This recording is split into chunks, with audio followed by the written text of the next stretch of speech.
Buenos días, hermanos, un feliz sábado. Es un privilegio poder estar aquí en la plataforma y sobre todo poder compartir la palabra de Dios y también estudiar para preparar los temas y demás. También quiero saludar a toda la audiencia que nos escucha sábado a sábado a través de la FM 106.1, también por el canal de YouTube que nos van siguiendo, y también invitarlos para escuchar el programa de esta tarde, Pasa en Neuquén, a partir de las 16:30 con el pastor José Sepúlveda, que se transmite también vía YouTube y vía la radio. Es un gran privilegio, una oportunidad que Dios me da de poder colaborar ahí con la radio y también invitarlo a que la escuchen. Bien, hermanos, vamos a abrir la Biblia con un versículo que he escogido en San Lucas 10:1. San Lucas 10:1.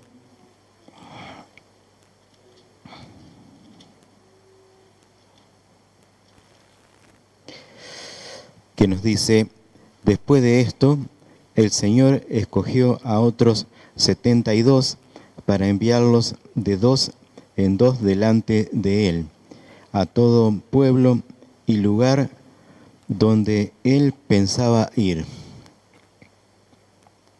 Bien,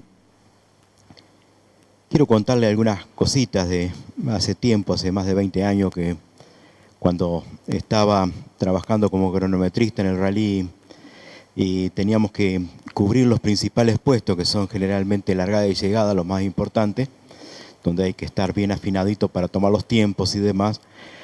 Y generalmente a todos los tramos de eso nos mandaban dos que cumplíamos la misma función, que era tomar tiempo. Porque, por lo cierto, a veces puede fallar que no se tome el tiempo, ¿no es cierto? Todos somos seres humanos, puede ser un error humano, un error técnico cuando uno presiona el cronómetro, en lugar de parar el tiempo, sigue marchando y obviamente a los corredores no les gusta mucho de cuando no se logra tomar el tiempo, porque obviamente está en el reglamento, está todo reglamentado para estos casos, pero a veces el tiempo que hay que asignarle no es el tiempo que realmente por ahí hicieron. Entonces, generalmente no le gusta. Así que la función es que un cronometrista toma el tiempo que va a ir a la planilla, y atrás hay otro que también toma el tiempo. Y en caso de que falle, está el de atrás. Pero a veces también eso suele fallar. Y una vez falló nada menos, y nos falló en una carrera con nada menos que con Jorge Recalde, el conocido piloto de rallies. Y esos tiempos siempre van armándose de tramo en tramo para sumar una carrera final, que es la que determina el ganador. Hoy en la actualidad es un poco más fácil porque existen los sensores, ya no se toma el tiempo principal, lo toma un sensor, pero igualmente sigue existiendo la persona con el cronómetro. O sea que siempre ahí nos mandaban dos, éramos seguros para ese puesto. Pero en la Biblia también encontramos que en más de una oportunidad son enviados de 2 en 2, dice. En determinadas misiones, vamos a ver algunos casos. Vamos a compartir San Marcos 6:7.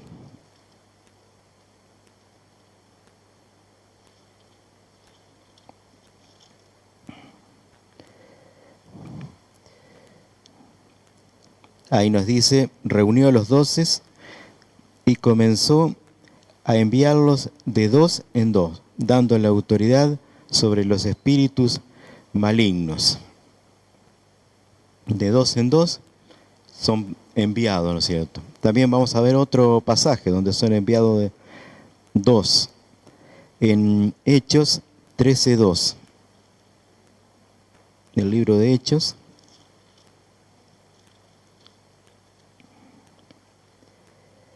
Nos dice, mientras ayunaban y participaban en el culto al Señor, el Espíritu Santo dijo, apártenme ahora a Bernabé y a Saulo para el trabajo que los he llamado. Y también un poco más adelante, en el mismo Hechos 15:27,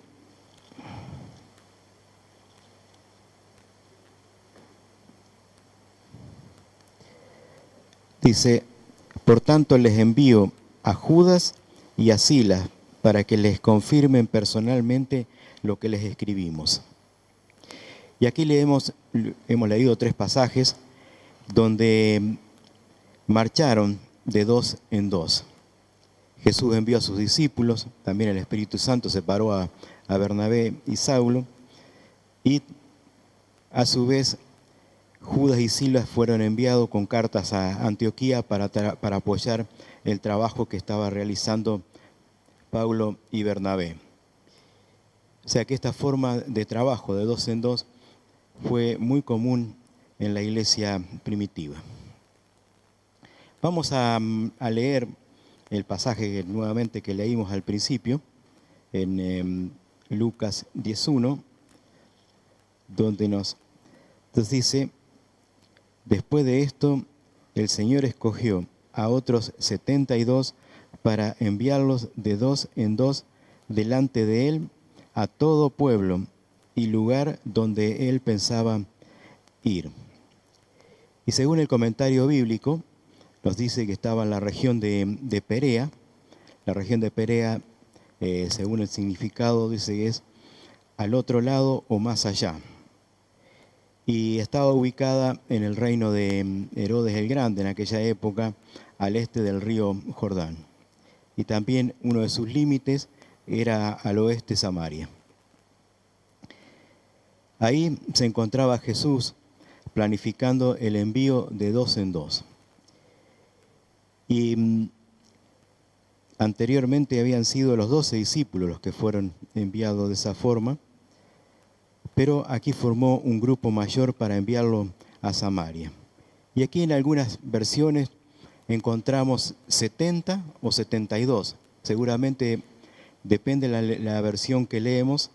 En la versión Reina Valera dice 70, que es lo más conocido, ¿no es cierto?, dentro de nosotros, que es la versión que más se utiliza, pero creo que por ahí, si son 70 o 72, el número no es tan importante, sino es centrarnos más en la misión que ellos tenían.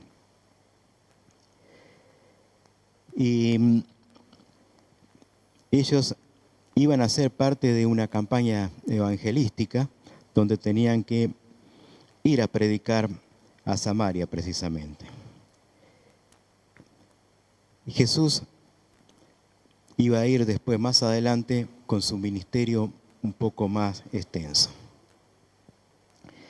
Y tal vez la elección de Samaria haya tenido algún peso que un par de años antes Jesús había pasado por Samaria y se había producido un encuentro un poco intercultural. Vamos a leer San Juan 4.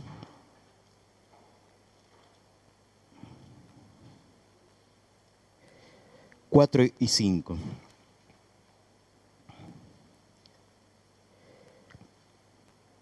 Como tenía que pasar por Samaria, llegó a un pueblo samaritano llamado Sicar, cerca del terreno que Jacob le había dado a su hijo José.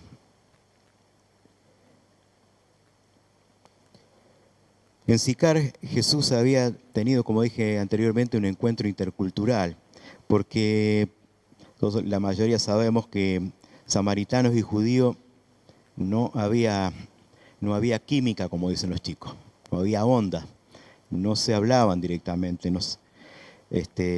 A tal punto era la enemistad que había entre los samaritanos y judíos, que en lugar de ir, por ejemplo, de Jerusalén a Galilea en línea recta, ellos no iban en línea recta, sino que cruzaban el Jordán, pasaban todo por la costa contraria a Samaria, volvían a cruzar el río para poder llegar. Según lo que estuve más o menos haciendo un cálculo con el Google Maps, en línea recta, obviamente que no estamos, cuando uno habla de línea recta no tiene en cuenta accidentes geográficos u otros obstáculos que a veces hay que desviarse porque no puede ir derechito.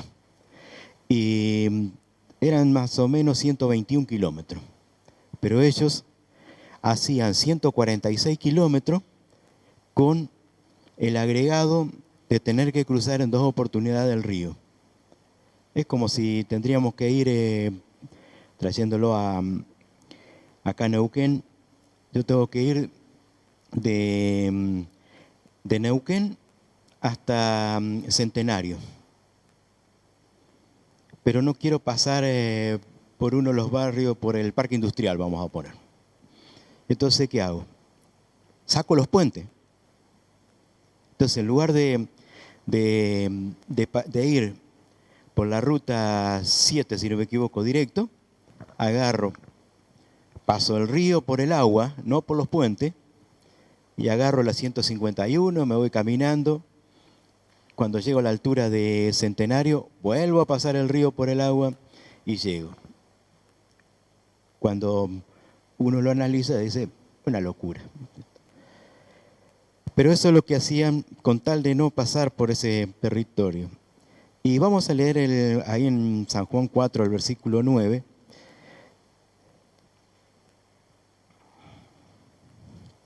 Ahí dice, pero como los judíos no usan nada en común con los samaritanos, la mujer le respondió, asombrada por supuesto, ¿cómo se te ocurre pedirme agua si tú eres judío y yo soy samaritana? Clarito, ¿no es cierto? Ahí no es que anduvo con vueltas o lo vamos deduciendo, sino que directamente ahí lo dice. O sea que en condiciones normales este incidente hubiese pasado inadvertido, porque teniendo en cuenta cómo se trataban judíos y samaritanos, seguramente que ni siquiera se hubiese escuchado un hola de uno al otro. Pero aquí Jesús hizo la diferencia porque comenzó el diálogo. Y no voy a entrar mucho en detalle en el diálogo y demás, pero el recuerdo que quedó grabado en muchos samaritanos fue importante, porque la mujer no se quedó callada nomás con haber dicho, bueno, hoy me encontré con un judío, charlamos y punto, sino que comenzó a predicar ella. En el mismo San Juan 4, 28 al 30 nos dice, la mujer dejó su cántaro, volvió al pueblo y le decía a la gente, vengan a ver a un hombre que me ha dicho todo lo que he hecho. ¿No será este el Cristo? Y dice, salieron del pueblo y fueron a ver a Jesús. Todos comenzaron a salir del pueblo y ver a Jesús. O sea que a medida que ella iba diciendo, la gente iba saliendo y iban buscando a Jesús, a ver dónde estaba esa persona. Y ella, con toda claridad, se preguntaba, ¿no será el Cristo? En el 4:42, San Juan 4:42,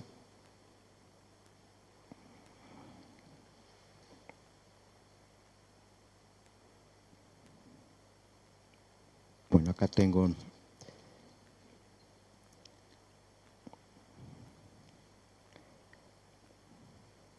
Bueno, leo el pasaje, pues confundí la cita acá. Así que cuando los samaritanos fueron a su encuentro, le insistieron en que se quedara con ellos. Jesús permaneció allí 2 días y muchos más llegaron a creer por lo que él mismo decía. Ya no creemos solo por lo que tú dijiste, le decían a la mujer. Ahora lo hemos oído nosotros mismos y sabemos que verdaderamente este es el Salvador del mundo. Bien, desde ese encuentro que había tenido Jesús con la mujer samaritana, habían pasado alrededor de 2 años cuando decidió enviar a 70 de sus discípulos para ir a Samaria, para preparar el camino previo a la visita que iba a realizar Jesús en su momento.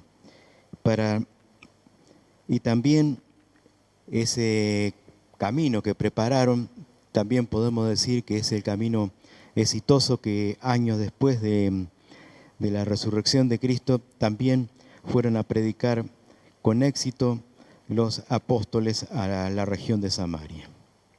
Y este grupo fue enviado con un plan de trabajo que iban de 2 en 2, como nos dice Lucas 10:1.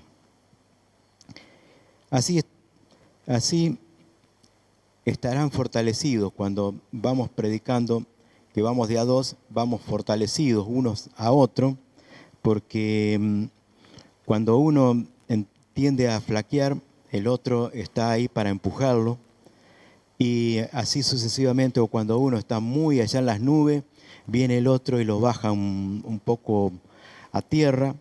Siempre es importante ir de 2 en 2, ¿no es cierto?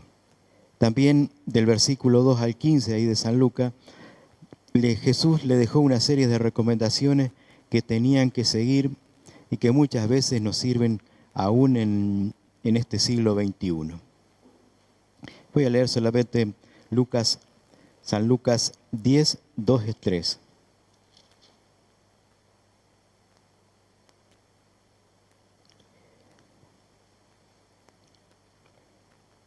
Dice, es abundante la cosecha, les dijo, pero son pocos los obreros. Pídanle, por tanto, al Señor de la cosecha que mande obreros a su campo. Vayan ustedes, miren que los envío como cordero en medio de lobos. Y esta es una realidad siempre vigente, porque Satanás siempre va buscando todos los medios posibles para desanimarnos, para hacer fracasar la predicación del Evangelio. Siempre tiene armas que también depende a veces mucho de nosotros si son efectivas o no. Si nosotros nos desanimamos o si seguimos adelante. Pero cuando estamos de dos con otro al lado, siempre es más fácil no desanimarse. Y Jesús siguió dándole una serie de advertencias que tenían que cumplir estos discípulos y que, entre otras palabras, ellos no tenían que perder tiempo cuando no eran bien recibidos.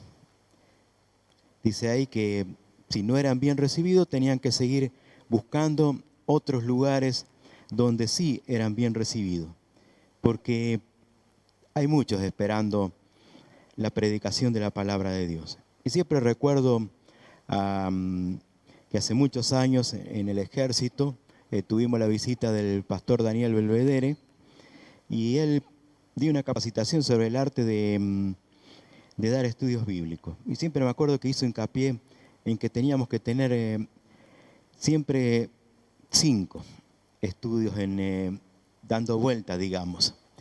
Y si por ahí, como sucede muchas veces, se estanca, no tenemos que estancarnos 3, 4 años en ese estudio, sino saltar y seguir porque la mies es mucha y los obreros son pocos. Porque nosotros tenemos que ir, digamos, reemplazando para poder ser más efectivo y llegar a mayor cantidad de personas. También es interesante ver que después de dar todas estas instrucciones, Jesús amonestó a las ciudades de Galilea que lo habían rechazado y también le dijo a esos misioneros en el versículo 16 de Lucas 10, el que los escucha a ustedes, me escucha a mí. El que rechaza a ustedes, me rechaza a mí. Y el que me rechaza a mí, rechaza al que me envió. Y en general, cuando nosotros no escuchamos la amonestación que viene de Dios, no estamos rechazando a la persona que me lo está dando.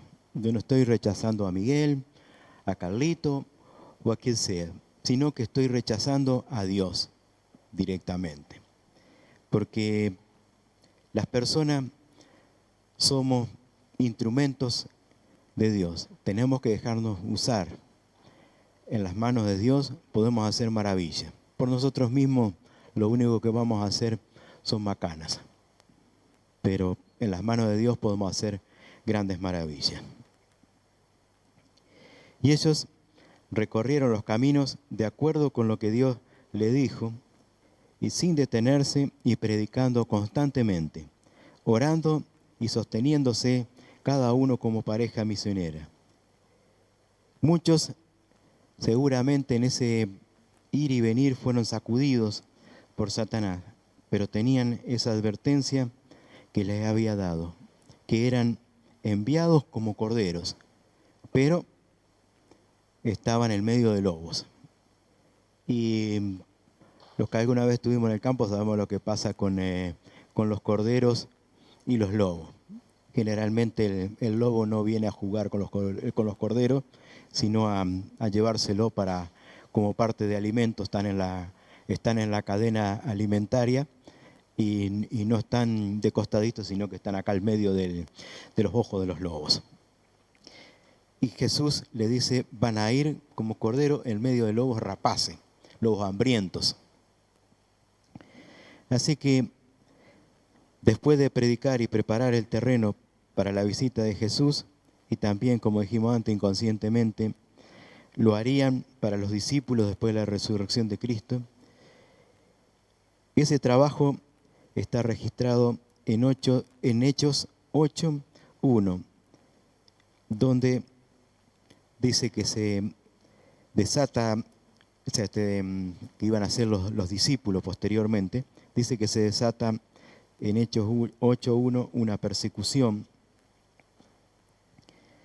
en Jerusalén.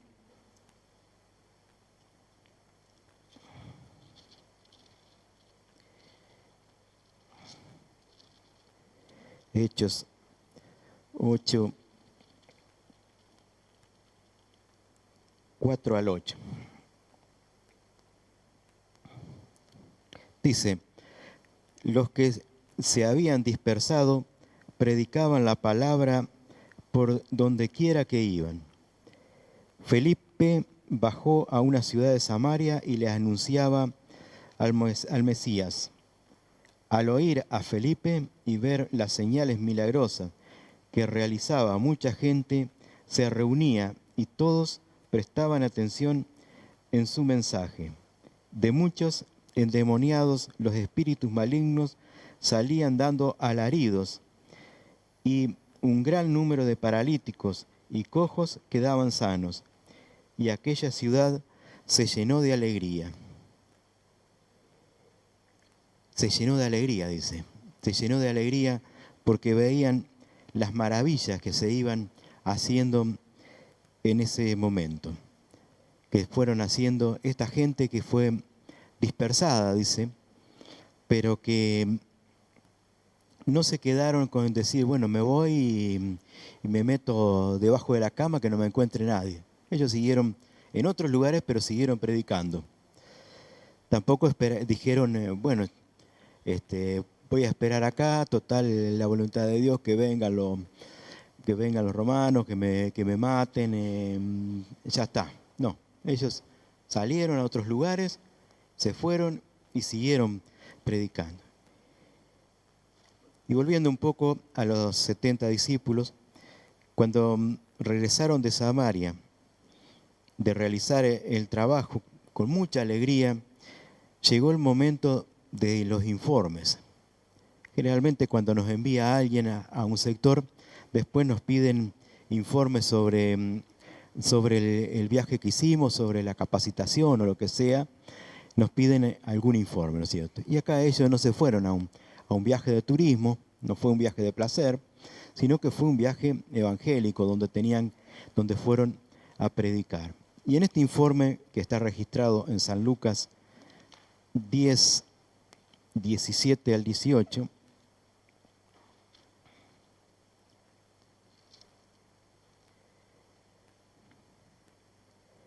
nos dice: cuando los 72 regresaron, dijeron contentos: Señor, hasta los demonios se nos someten en tu nombre. Yo veía a Satanás caer como un rayo, respondió él. Siguiendo el 19, sí, les he dado autoridad a ustedes para pisotear serpientes y escorpiones y vencer todo el poder del enemigo. Nada les podrá hacer daño. Hermanos, y aquí hay algo maravilloso que Jesús le dijo y que cada uno de nosotros tendría que tener en mente al hacer el trabajo misionero. Y muchas veces nosotros buscamos bautismo. Muchas veces queremos un número y nos olvidamos de la persona. No es así. Nosotros tenemos que pensar en la persona. En la persona para hacer el trabajo misionero. Ese que nos encomendó Jesús de predicar el Evangelio, de llevar las buenas nuevas. También porque aquí Jesús en el versículo 20 les dice algo muy lindo. Sin embargo, no se alegren de que puedan someter a los espíritus, sino alégrense de que sus nombres están escritos en el cielo. Muy importante que nuestro nombre esté escrito en el cielo. Yo puedo hacer un montón de obras, pero si mi nombre no queda grabado en el cielo, va a ser en vano. Y cada uno de nosotros tenemos una misión desde el lugar que nos toca. Y no importa si tenemos un cargo o no, porque muchas veces decimos, es del anciano. Vamos a hablar del cargo, digamos que es el pastor local de la iglesia local obviamente. O es del pastor, que es el encargado de todo el distrito. Todo, hermano. O sea, no importa el cargo. Lo importante es que el trabajo que se hace sea para Dios. Y nuestra preocupación tiene que estar siempre centralizada en eso, en trabajar para Cristo, sin importar las dificultades que tengamos. Y uno de los consejos que nos da siempre es trabajar de a dos. Porque, como dije antes, nos permite ayudarnos unos a otros, darnos el envión, el empuje, porque todos sabemos cuál es el objetivo de Satanás. El único objetivo que tiene Satanás, no le importa si yo estoy bien, si estoy mal, si estoy bien estará más contento, pero sí le interesa que yo no predique. Le interesa que nadie de los que estamos acá alcancemos la salvación. Por eso tenemos que tener mucho cuidado a veces en ese objetivo que Dios nos da de predicar siempre la palabra de Dios y todo el trabajo hacerlo para Cristo. Siempre tenemos que ser embajadores de Él, porque nosotros somos como los sembradores, vamos esparciendo semilla. Ese es nuestro trabajo. Yo personalmente no voy a convencer a nadie, porque el único que convence de la verdad es el Espíritu Santo. Pero sí, yo tengo una responsabilidad de esparcir esa semilla. El Espíritu se encargará en su momento de convencer y cosechar ese fruto que está maduro.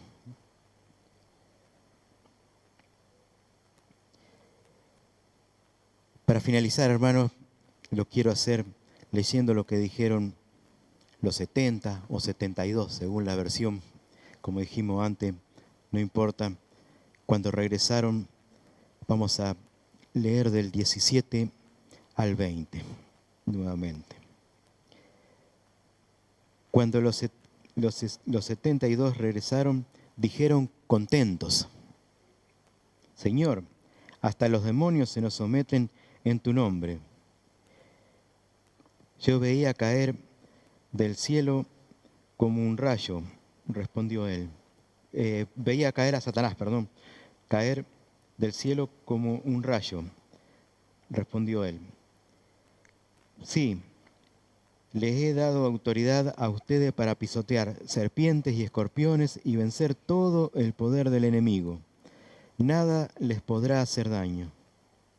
Sin embargo,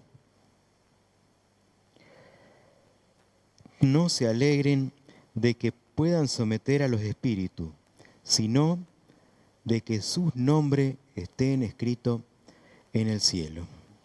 Hermanos, mi deseo y oración en esta mañana es que cada uno de los nombres de los que estamos aquí, los que están escuchando en la radio, viendo por YouTube, y todos nuestros familiares, seres queridos, podamos tener inscripto el nombre en el cielo. Amén.